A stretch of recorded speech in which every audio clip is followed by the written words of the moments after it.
This is presented by HBS Connect, Japanese freight forwarder in Japan.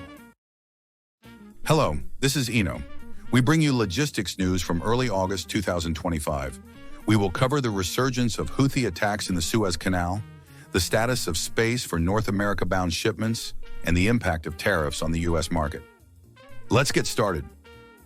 Houthi attacks flare up again, bringing Suez Canal route risks back into focus.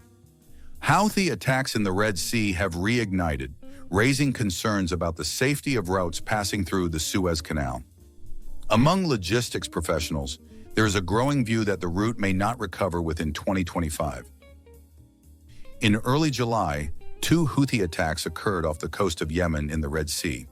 This has dampened expectations among some shipping companies for the reopening of Suez Canal routes and highlighted renewed safety concerns. Kennedy, a Middle East risk expert at S&P Global, pointed out, unlike other Iranian proxy forces, the Houthis continue their attacks undeterred by U.S. or Israeli military pressure. It is also noted that as long as Israeli military operations in Gaza continue, the attacks are unlikely to subside. Given this situation, the reopening of Suez Canal routes in 2025 is considered difficult, with a likely resumption not expected until 2026 at the earliest. As a result of the attacks, alternative routes avoiding the Suez Canal continue to be used, increasing both sailing distances and costs. Industry reports suggest that operating profits for 2025 could sharply decline from $50 billion to around $20 billion compared to the previous year. Maersk has long stated that a resumption via the Suez Canal in 2025 is unlikely, and more companies are now sharing the same view. After U.S. military interventions, the Houthis temporarily slowed their activities, but the recent attacks have shown that their potential capability remains intact. Going forward, close attention to developments in the Red Sea and related route risks will be essential. U.S. June CPI, limited impact from tariffs. The U.S. Consumer Price Index, CPI, for June fell below market expectations. At the same time, despite President Trump's aggressive tariff policies, their impact on prices is currently considered limited.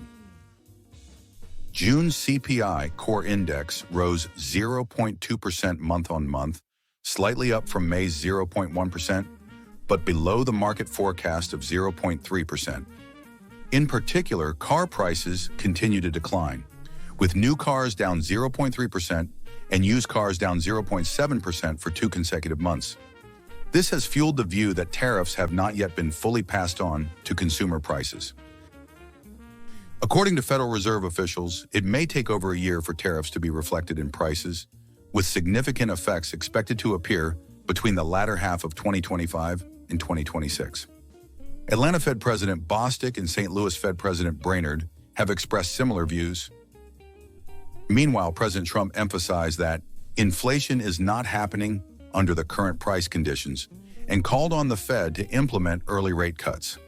His argument is that lowering interest rates would facilitate corporate financing and stimulate the economy. However, Fed Chair Powell remains cautious, and a near-term rate cut is considered unlikely.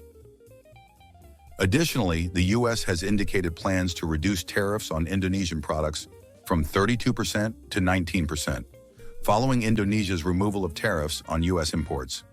Such flexible tariff adjustments could also help curb inflation. However, the opposite trend is seen elsewhere, as Brazil reportedly increased tariffs to 50% on certain items. President Trump's tariff policy shows inconsistencies, making future developments difficult to predict. Ahead of the tariff resumption in August, space reductions on Pacific routes to North America accelerate, with the U.S. set to resume additional tariffs on August 1st, 2025, space availability on Pacific routes from Asia to the U.S. West Coast is being sharply reduced. In July, 175,000 TEUs of container ship space from Asia to the U.S. West Coast were canceled, representing a significant 11% reduction in overall supply. Before the tariff implementation, shipping companies had added extra vessels to meet rush demand, but this peak has passed, prompting a reduction in available space. Particularly, cargo movements from Vietnam and Southeast Asia have slowed. Vietnamese sources report that rush shipments ended in June, and very little cargo has moved since July. Specifically, OOCL canceled the PSX route from South China, and CMA CGM canceled the Columbus-Jax route via Malaysia and Vietnam. Furthermore, large 13,000 TEU-class vessels from COSCO and Premier Alliance were also suspended, showing that even major carriers are reducing space. A consulting firm's CEO stated, "Many shippers imported in advance, so demand for the remainder of the year is expected to weaken. Even if tariffs are lifted, inventory levels reduce the incentive for additional imports. This impact is also reflected in freight rates. As of July 15th, spot rates to the U.S. West Coast were roughly $2,500 per 40-foot equivalent unit, but rates around $1,700 have begun appearing." Maritime media report that West Coast freight rates have declined for 5 consecutive weeks. Even after the tariff resumption on August 1st, the market is likely to remain calm, entering an adjustment phase for logistics companies. Attention will continue to focus on future demand trends and freight rate movements. How was this logistics news update? Shipping markets are currently at a very delicate stage, with multiple factors such as geopolitical risks, trade policies, and supply-demand fluctuations intersecting. It is essential to respond flexibly with a long-term perspective, rather than being swayed by short-term changes. That's all for this time. Thank you very much. In this channel, I explain about international logistics knowledge for your better understanding. I hope this video will be a good support for your logistics job. If you have any shipment from Thailand or to Thailand, please feel free to contact me, Ino-san, anytime. Also, I'm very motivated to keep updating these videos.